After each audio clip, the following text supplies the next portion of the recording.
اعوذ باللہ من الشیطان الرجیم بسم اللہ الرحمن الرحیم قال تو اللہ تعالی نے فرمایا فَإِنَّهَا پس بے شک وہ زمین، ہاں کی زمین کی طرف راجع ہو رہی ہے، محرمتن حرام کی گئی، یعنی حرم یحرم تحریم مصدر سے ہے نا، علیہم ان پر یعنی ان نافرمانوں پر حرام کر دی گئی ہے، کتنے سال، 40 سنہ 40 سال تک، یتیہون وہ سرگرداں پھریں گے، جب کچھ کامیابی نہیں ہوتی، منزل نہیں ہوتی تو آپ سوچیے کیسا ان کا مائنڈ بنتا ہے بندوں کا، فی الارض زمین میں، فلا تأسا پس نہ غم کیجیے، پس نہ پریشان ہوئیے، نہ غم کیجیے، نہ غم کھائیے، علی القوم الفاسقین،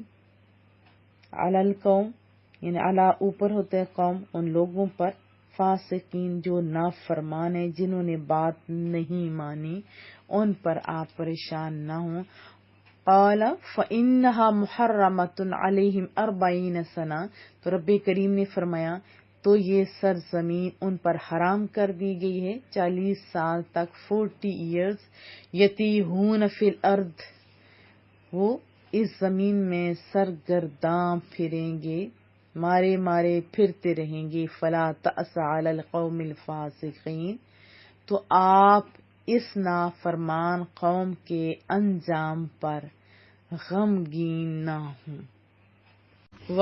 اور اتلو تلا یتلو، تلاوتن اس کا مصدر ہے، یہ اردو کا ورڈ ہے تلاوت، اتلو امر کا صیغہ ہے، آپ پڑھیے، آپ تلاوت کیجیے، علیہم ان پر، رسول اللہ صلی اللہ علیہ وسلم کو رب کریم حکم کر رہا ہے کہ اے محبوبہ آپ سنا دیجیے، کیا نبا، سورہ نبا بڑی خبر کو کہتے ہیں، نبا خبر، حالات،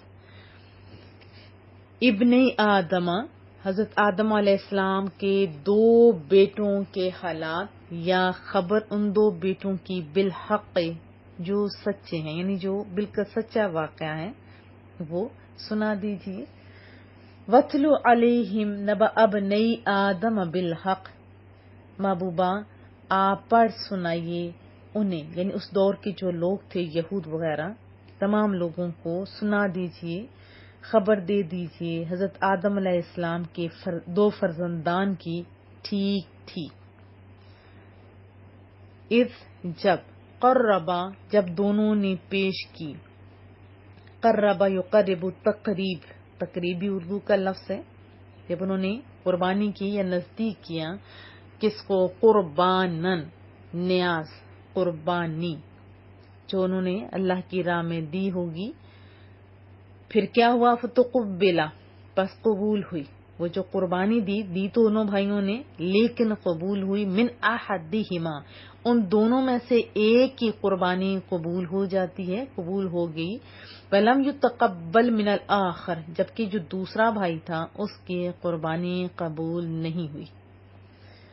اذ قربا قربانا فتقبل من احدہما ولم یتقبل من الآخر، جب دونوں نے قربانی دی تو ان میں سے ایک کی قربانی قبول ہوئی اور دوسرے کی قربانی قبول نہیں ہوئی، اور جس کی قبول نہیں ہوئی، قال اس نے کہا، یعنی 2 بھائی تھے قابیل اور حابیل، قابیل نے حابیل سے کہا، لأقتلنک کہ میں ضرور تمہیں، یا جو اپنا بھائی تھا اس کو کہا تجھے قتل کر دوں گا، قال لأقتلنک تو اس دوسرے نے کہا جس کی قربانی قبول نہیں ہوئی تھی، اس نے کہا میں تمہیں قتل کر ڈالوں گا، اس نے کہا میں قسم کھاتا ہوں ضرور تمہیں قتل کر دوں گا، قال اس نے کہا، پھر اس بھائی نے کہا، انما یتقبل سوائے اس کے کہ نہیں کہ قبول کرتا ہے اللہ، یعنی ماذ قبول کرتا ہے کون، اللہ، اللہ تعالیٰ، یہ جو قربانی ہے اللہ تعالیٰ قبول کرتا ہے، من المتقین جو پرہیزگار ہیں، جو تقوی والے لوگ ہیں، جو اللہ سے ڈرتے ہیں، جو ستھرے لوگ ہیں، ان کی قبول کرتا ہے۔ قال انما یتقبل اللہ من المتقین، پہلے نے کہا جس کی قربانی قبول ہوئی تھی اس نے کہا تو بلا وجہ ناراض ہوتا ہے. اللہ صرف پرہیزگاروں سے قربانی قبول فرماتا ہے. لئن البتہ لئن بسطت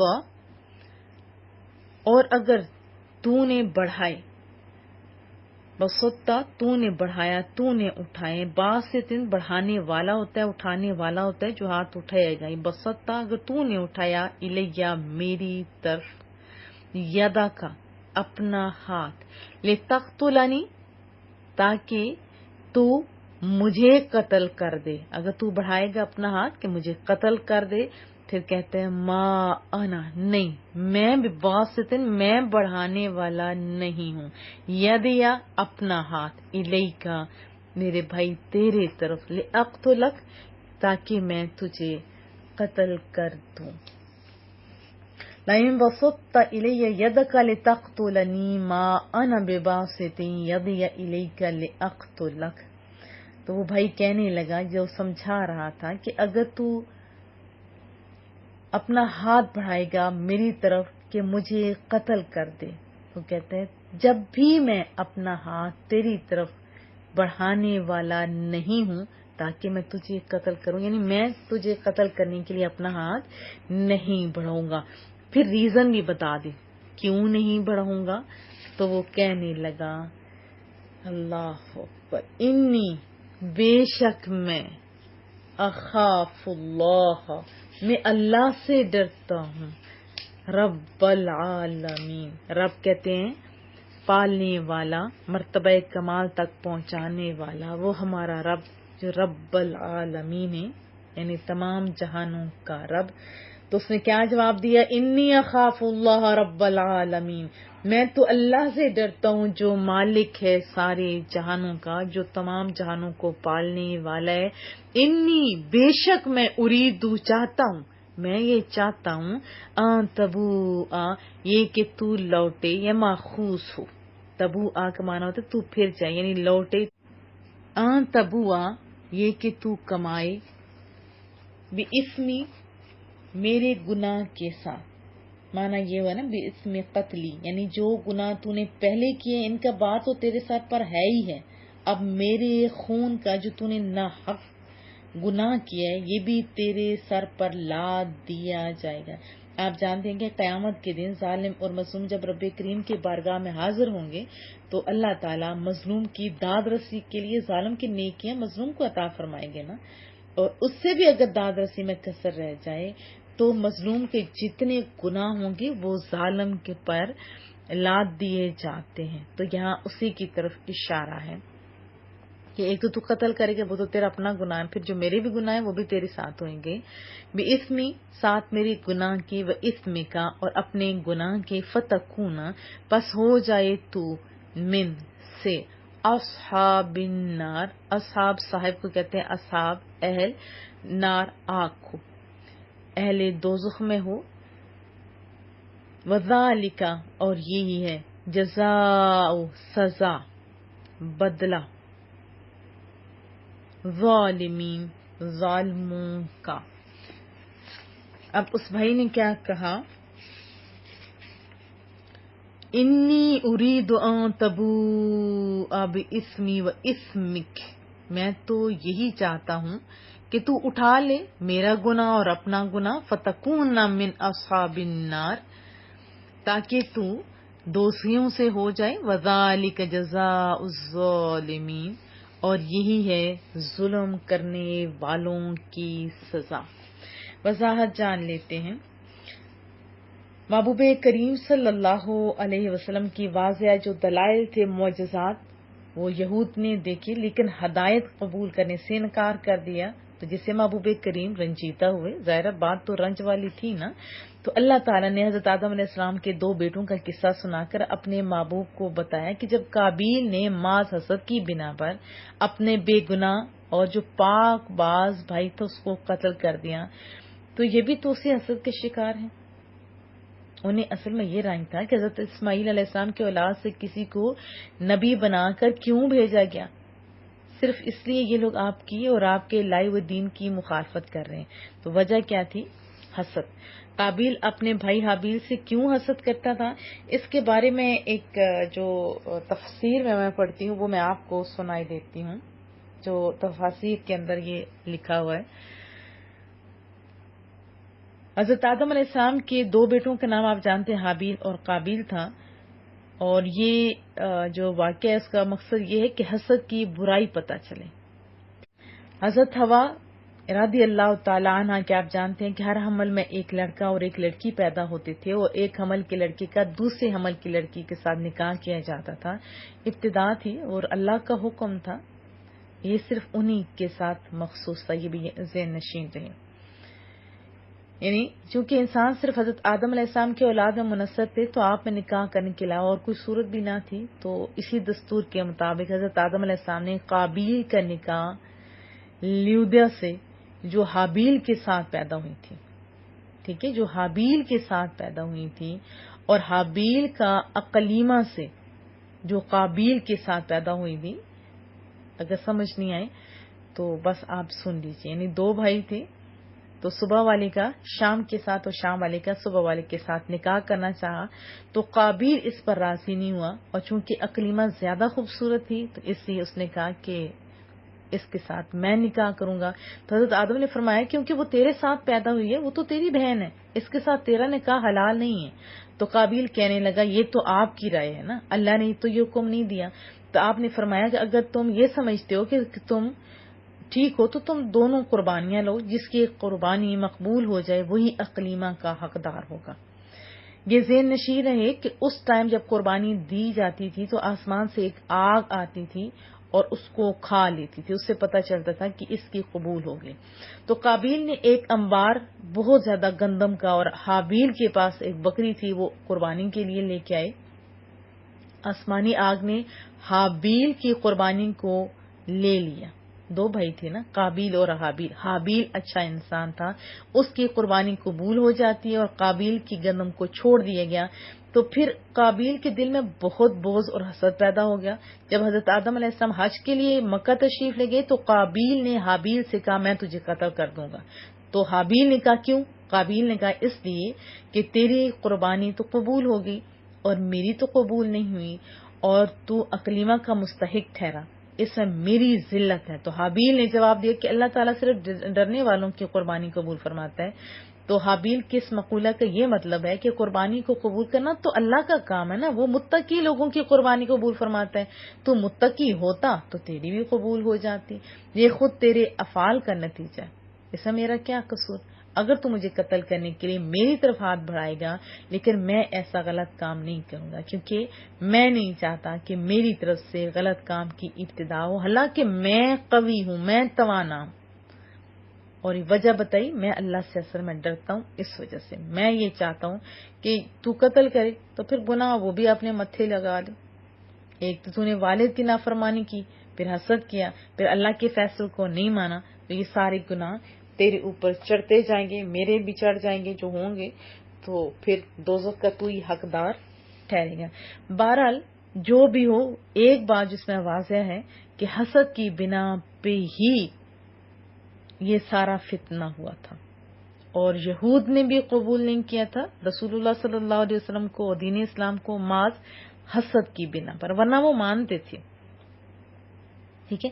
اب یہ بھی ذہن نشین ہے کہ قربانی سے مراد کوئی جانور بھی بعض نے لکھا ہے کہ نہیں ہے بس جو ذبح کیا گیا ہو، بلکہ محض نظر خداوندی مراد ہے، خواہ وہ جنس کی شکل میں ہو یا کسی جانور کی صورت میں. بہرحال کیا ہوا کیا نہیں ہوا، ہمارے لیے جو اثر اسباب کیا ان کی طرف ہماری توجہ ہونی چاہیے. کہ اللہ تعالیٰ نے حابیل کی قربانی کو قبول کیا اور دوسرے کو قبول نہیں کیا. تو قابیل حسد کے مارے تڑپ اٹھا. آپ ذہن میں نشین رکھیے یہ ساری باتیں، پھر ہم آخر میں سوچیں گے کہ اس میں ہمارے لیے اسباب کیا تھے. اب وہ تڑپ اٹھا، تحقیر اس نے سمجھی کہ اس کی قربانی منظور ہوگی، یہ میری نہیں ہوگی، مسترد ہوگی. تو وہ یہ برداشت نہیں کر سکا. تو پھر اس نے کتنا غلط سوچا، قتل اس کا اینڈ سوچا. اس نے جب دھمکی دی تو بھائی نے حابیل نے قابیل کی دھمکی کا جواب دیکھیں کس انداز میں کیا کہ بھائی اس میں میرا کیا خطا ہے، میری کیا غلطی ہے، اللہ کے ہاں تو اسی کا نذرانہ قبول ہوتا ہے جو متقی ہے، یہ میں نے آپ کو ابھی پہلے بھی بتایا، جو پرہیزگار ہے۔ تو یوں سمجھیں کہ حابیل نے اس سے سمجھایا کہ اگر تم اپنی سابقہ زندگی میں اپنے رب کے نافرمان اور سرکش بنے رہے ہو جس کے باعث تمہیں یہ دن دیکھنا پڑا، تو اب گزشتہ کرتوتوں پر اشک ندامت بہو، سچے دل سے توبہ کرو، آئندہ تقوی کی راہ اختیار کرو، رحمت خداوندی تمہاری قربانی بھی قبول کر لے گی۔ لیکن انسان کی یہ دیرینہ عادت ہے نا کہ ایک غلطی کرتا ہے پھر اس کو چھپانے کے لیے اس سے بڑی غلطی کرتا ہے، ہوتا ہے نا ایسے، یعنی ایک گناہ کو چھپانے کے لیے اس سے بھی سنگین غلطی کرتا ہے۔ تو قابیل کے لیے آسان اور سلامتی کا راستہ تو وہی تھا جو اس کے بھائی نے اس کو بتا دیا، رہنمائی کی، لیکن اس نے قبول نہیں کیا۔ تو حابیل نے جب دیکھا کہ قابیل میرے قتل کا پکا ارادہ کر چکا ہے، اب تو باز نہیں آئے گا، تو اس نے کہا قابیل اگر تم مجھے قتل کرنے کے لیے بھی ہاتھ بڑھاتے ہو، یعنی قتل کرتے ہو، ارادہ نہیں چھوڑتے ہو، تو اسے تمہیں قتل کرنے کا یعنی اگر ارادہ ہے تو کاٹ ڈالو، میں تو یہ کام نہیں کروں گا۔ لیکن یہ بھی یہ آپ کے مائنڈ میں ہونا چاہیے کہ اس کا مطلب یہ نہیں کہ قابیل جب غلطی کرنے آیا یا حابیل مظلوم اور بے بس ایسے جیسے بھیڑ ہوتے اس نے اپنے آپ کو پیش کر دیا اور یہی صحیح ہے، نہیں، بلکہ حکم ہے ہمیں کہ اپنا دفاع کرو۔ جیسے حضرت ابن عباس کا بڑا خوبصورت انداز انہوں نے بتایا کہ شریعت میں اپنے بچاؤ کے لیے حملہ آور کا مقابلہ کرنا واجب ہے، اور یہ بھی لکھا گیا ہے کہ اپنا بچاؤ اور دفاع فرض ہے، کیونکہ نئی انل منکر کے حکم کی تعمیل کی یہی صورت ہے۔ تو بہرحال اس میں سے بہت سارے اسباق ہیں، اگلا اسی سے ریلیٹڈ ہوگا، وہ بھی ہم پڑھیں گے انشاءاللہ۔ کہ یہاں میں پہلا تو یہ سبق ہے کہ حسد کرنے والا پہلے تو اپنی آگ میں جلتا ہے، اس کی یہ سزا ہوتی ہے، اور پھر یہی حسد گھروں کے گھر اجاڑ دیتے ہیں۔ میں نے بہت سارے لوگوں کی باتیں سنی، دیکھا، حسد کے باعث ان کی اپنی عزت ہوتی نہیں، ان کو اللہ نے اتنا خاص یعنی نوازا ہو تو بہت کچھ ہوتا ہے، لیکن یعنی کوالٹیز وہ سمجھتے ہیں کہ دوسرے کے پاس زیادہ ہے اور ہمیں اللہ نے نہیں دیا ہوا۔ ایک تو اللہ کی تقسیم پر یہ ظالم شخص ناراض ہوتے ہیں، پھر فساد پھیلاتے ہیں، گھروں کے گھر اجاڑ دیتے ہیں، اور وہ برائیاں کرتے ہیں کہ انا للہ و انا الیہ راجعون۔ تو ہم نے سب سے پہلے اپنے اندر کو ٹٹولنا ہے۔ اگر حسد ہے تو ہم ایک تو خود اپنی آگ میں جلیں گے، دوسرے رب کی تقسیم پر جب ہم ناراض ہوں گے تو ہم بھی دوزخ کے مستحق ہو سکتے ہیں۔ یہ پہلی برائی ہے، خود اپنے اندر سے بھی ختم کیجیے، بچوں کے اندر سے بھی ختم کیجیے۔ دیکھیں اللہ ہر بندے کو بہت کچھ نوازتا ہے، کسی کو کوئی چیز زیادہ دیتا ہے، کسی کو کوئی چیز زیادہ دیتا ہے۔ آپ غور کر کے دیکھ لیں، گھر کے کام والوں سے لے کے بڑے جتنے ہیں عہدیداران سب کا دیکھیں، کسی کو کوئی چیز زیادہ دے رہا ہے، کسی کو کوئی چیز۔ وہ کسی کے ساتھ ناانصافی نہیں کرتا، وہ اللہ ہے، اور جو بہتر سمجھتا ہے انسان کے لیے وہ دے دیتا ہے۔ تو بجائے اس کے کہ دوسرے اس سے چھیننا شروع کر دیں، اور یہ تو حسد ہے نا، اور میرا تو یہ یقین ہے کہ جب اس نے قتل کیا ہوگا اپنے ہی بھائی کو تو شیطان نے بھی بڑے زور سے نعرہ لگایا ہوگا کہ دیکھ ہے مالک جن کو اتنی عزت دی، ملائکہ کو بھی سجدہ کروایا، آج یہ غلط کام کر، میری بات تو یہ مان گے۔ ہاں تو آپ لوگوں نے اپنی اصلاح کرنی ہے، دوسروں کی اصلاح کی طرف بھی توجہ دینی ہے، اور حسد کی بیماری سے نکلنے کی کوشش کرنی ہے۔ اگر فار ایگزامپل غلطی ہو جائے تو غلطیوں کو پھر غلطیوں سے مزید غلطیوں میں اضافہ نہیں کرنا چاہیے، بلکہ سچے دل سے معافی مانگ کے، جیسے حضرت آدم علیہ السلام نے کیا تھا، ہاں سچے دل سے معافی مانگ کے صحیح رستہ، صحیح صحبتیں اختیار کرنی ہے۔ تو یہ میں توقع رکھوں، اور یہ بھی یاد رکھیں کہ